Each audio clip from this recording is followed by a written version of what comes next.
What's going on, Boston fans? Welcome into Celtics Today by Chat Sports. I'm your host, Allie Barefoot, and I've had this thought keeping me awake at night since June when Kristaps Porzingis underwent his successful surgery on that left leg. Are the Celtics going to be okay? I know that it may just be 2 months, 3 months out of the start, the beginning of the NBA season, but are they going to be okay without Kristaps Porzingis? So we're going to break down the Celtics Center depth chart on today's show and talk about who has an option to being the backup to Al Horford, who will now be the starting center for the Celtics this upcoming season until Kristaps Porzingis comes back. I'm your host, Allie Barefoot. Kristaps Porzingis is the unicorn, and show him some love. Go ahead and spam your KPs in the comment section below. The last update we got on Porzingis, he was sitting out by the pool, tanning his beautiful Latvian skin. So he seems to be okay, but he's obviously rehabbing. So give him some love while he's in that rehab process and type KP down below. In case you guys forgot, here's an update from Brad Stevens that happened last month ahead of the surgery, saying Kristaps, after his surgery, we don't know exactly when he'll be back, but we know he will probably miss at least the very start of the season. Well, now they're saying he's expected to start in December or January of the 2024-25 season. So you kind of just take out Porzingis here, at least for a couple of months. So your depth chart now starts to look like 4. You got Al Horford, the 38-year-old Dominican father of 5 who could have hung up his basketball shoes last season after they won the NBA championship. But then after that, Brad Stevens made 3 signings in NBA free agency: Kornet, Tillman, and Queta. Obviously, there is a plan for these 3 players, but who is going to be the backup behind Al Horford and pretty much the second string that'll split time with Horford this upcoming year? Because Horford can't do it all. He did try his hardest. He did phenomenal in the NBA playoffs. He was averaging about 30 minutes per game in the NBA playoffs, which is way more than we ever wanted to put Horford on that court. But God forbid, if something happened to Horford while Porzingis was out, who are you going to trust? Kornet, Queta, or Tillman? We're going to break down all 3 of those players and kind of figure out where their strengths lie, where their weaknesses lie, to possibly split some time with Horford, because this is now 3 months. This is not 5 games in a week. This is 3 months. They may be out with Kristaps Porzingis. So I want to go ahead and break down all of Horford's backups this season, which I'm not going to get any fancy. It's just going to be Luke Kornet, Xavier Tillman, and Neemias Queeta. But let's start with the dabbing king himself, Luke Kornet. He recently just signed a 1-year deal with Boston in free agency, so they only want to keep him around for 1 more year. I only say that because the other deals look a little bit different. He served as the 3rd string center, and he only played 10.2 minutes per game in the playoffs, which was the highest out of Tillman and Queta. But Luke Kornet, what he did in the regular season last year, he did improve. And that's the good thing. Is that he's played for a couple different organizations in his time in the NBA. He's played 8 seasons here so far. But last year, Luke Kornet, he averaged almost 5.5 points per game, 4 boards, 1 block, which was beautiful. And he shot 70% from the field. The number one stat that I'll always remember, he's 100% from the 3-point line. He did go 1 for 1 in the regular season. But Luke Kornet does have a lot of pros that I saw come out this last season, not to mention his shooting got better around the rim. It got incredibly better at the free throw line, shooting 91%. When I look at a guy like Luke Kornet, it is kind of hit or miss. You're never going to get this solid role player that's going to come in. You know exactly the Luke Kornet you're going to get. He could be +8 coming off the bench in the first 5 minutes, or he could be -12 and do nothing to help the Boston Celtics. So it does kind of get a little bit iffy. But his offense isn't really where I'm harping on here. It's the defense that kind of gets me a little bit off the Luke Kornet train. And when I'm talking about Luke Kornet's defense, I'm talking specifically how it fits in with the Celtics. The Celtics like to actively switch defenses. They like to constantly be moving around in those defensive actions. Luke Kornet does not move laterally well. He does not shift well from side to side. So to have a defense that's constantly switching and throwing players at guys 10 times out of 10, I'm afraid that Luke Kornet is going to get mixed up in this switching and get lost and allow an easy path for a layup, allow an easy path into the paint, which is where a team can definitely start to come back, because I'm not worried about the perimeter defense for the Celtics. I'm not really worried about Luke Kornet's perimeter defense. I'm just mainly worried about him getting lost in the sauce and maybe not playing the defense at the level of caliber that the Boston Celtics defense does play. Rim protection, though, when he is steady in that paint, it's A-okay. But what about you? He averaged 15 and a half minutes per game this season for the Boston Celtics. Do you trust Luke Kornet to play more than 15 minutes per game, which he may have to do if he is playing alongside Al Horford and splitting time with him if they do not want to wear out Al Horford in the first 3 months of the NBA season? Type Y for yes, type N for no.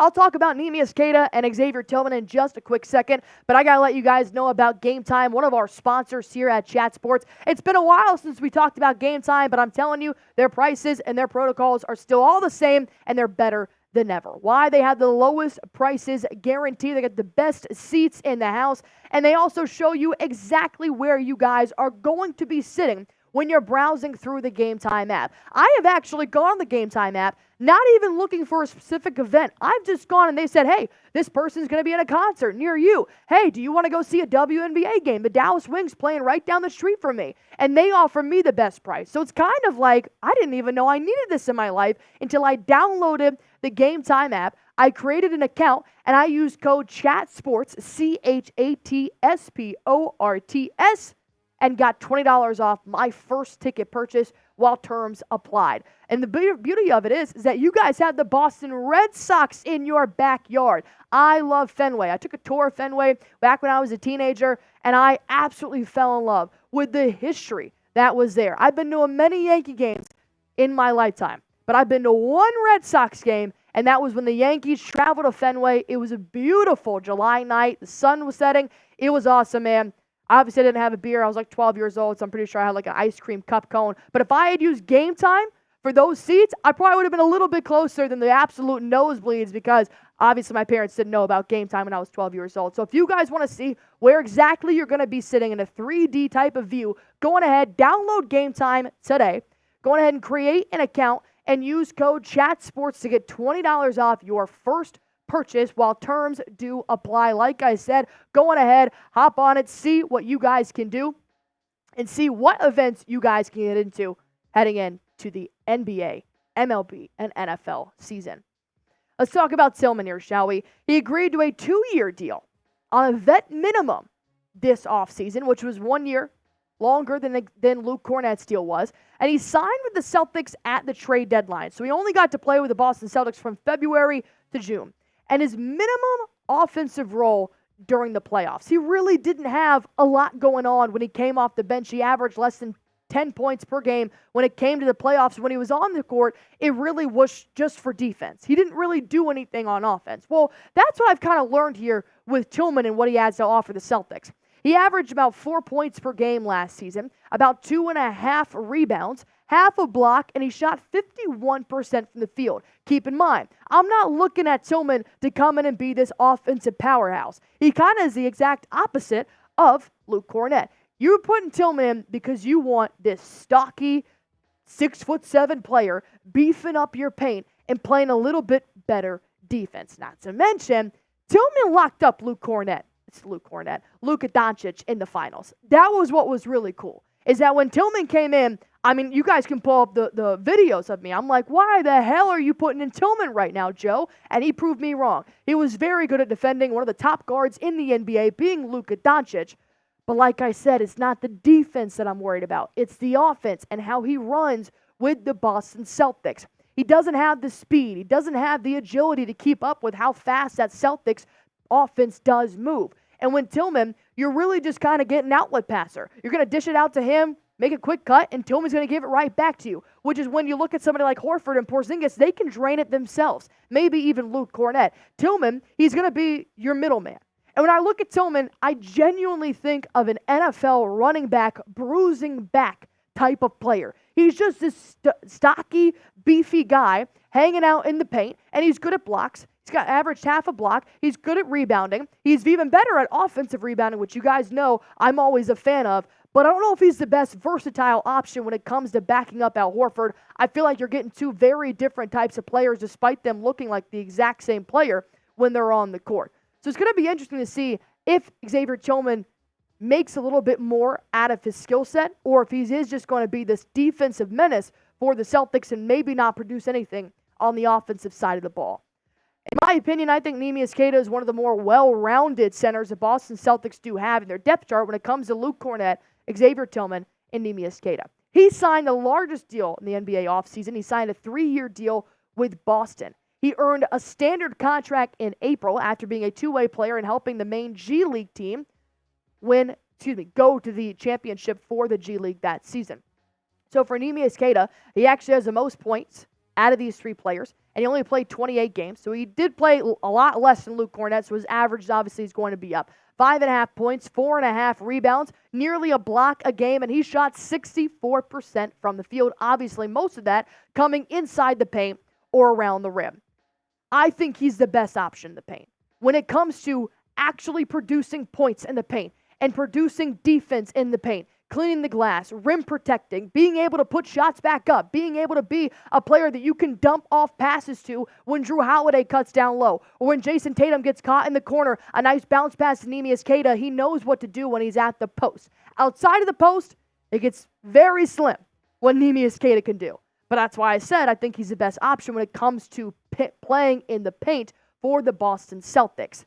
And the good news is that he just recently played at Summer League, and I saw a different player than I have seen in the NBA in Neemias Queeta. I saw more confidence on the defensive side of the ball. I saw him being an outlet pass for Jaden Springer, J.D. Davison, Jalen House, being able to dump it off down low, him being able to get his own offensive rebounds and put it right back up. He's phenomenal at that. So we know that he's growing as a player, and he's the youngest one out of these three players. Well, here's what Queta had to say about his time with the NBA Summer League, which he only played about one game, maybe two. Guys want me to go out there and just be effective and impactful defensively in the paint, and even more on the perimeter, too. They're getting me to switch a lot more on the perimeter, stay in front of guards, so that's also one of the things I wanted to work on coming into Summer League, and definitely staying out of foul trouble. I love that last line. Neemias Queeta, you foul way too much, and I'm glad that he notices that. But I'm also glad that he's seeing his perimeter defense is kind of lackluster. So the fact that they're pushing him, they're driving him to be better and make his bag a little more versatile is why I'm excited for Neemias Queeta this season. I think, not comparing him to Kristaps Porzingis at all, but I think his style of play is the closest to Porzingis out of these three players, which if you're going to miss Porzingis for 3 months, you might as well get something that the other players can relate to around him. And I think he could really earn himself some minutes this season. But I've always been a Neemias Queeta fan. What say you? Pick one to be Al Horford's backup while Kristaps Porzingis is rehabbing. Type LK for Luke Kornet. Type XT for Xavier Tillman. Type NQ for Neemias Queeta. And as always, subscribe to Celtics Today by Chat Sports.